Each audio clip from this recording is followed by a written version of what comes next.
към космическия кораб, така наречения въображаем космически. Или там, където се предполага, че са кацали космически кораби или кораба на Ной. Имало някакво специално място, където се предполага, че е вързал кораба си. И идвам в горната част на скалата, където пристигам до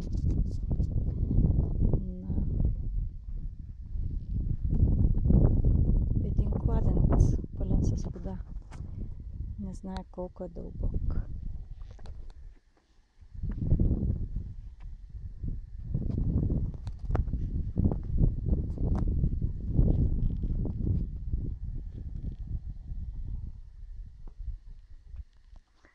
Ще мина отгоре. Ето тук също има някакъв квадрат изсечен в скалата. Някакъв улей.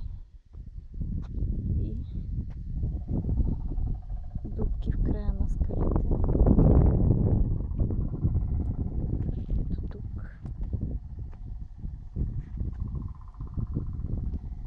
Много интересно. Ето тук също едно малко образование, което е било пълно с вода. В момента има малко вода и повече буклук. Слизам надолу. Ето. И идвам над кладенеца с водата.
И тук идваме отново до един каменен улей.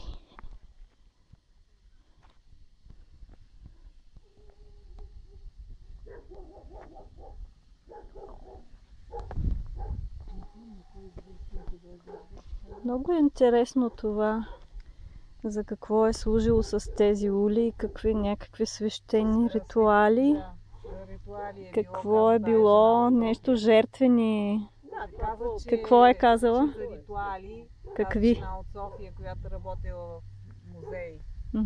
Случайно я учихме и тя обясняваше на други хора и аз се прикачих към нея да чуя.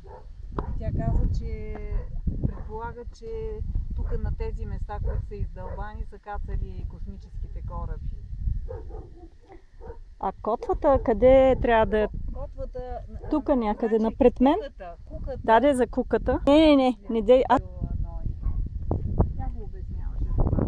Че де факто тия скали са послужили за спасението. Това всичкото е било море. Това е било дъно на море. Дъното, да. И той се е закачил тук и де факто това е спасението на хората на света. Чакай да го видя.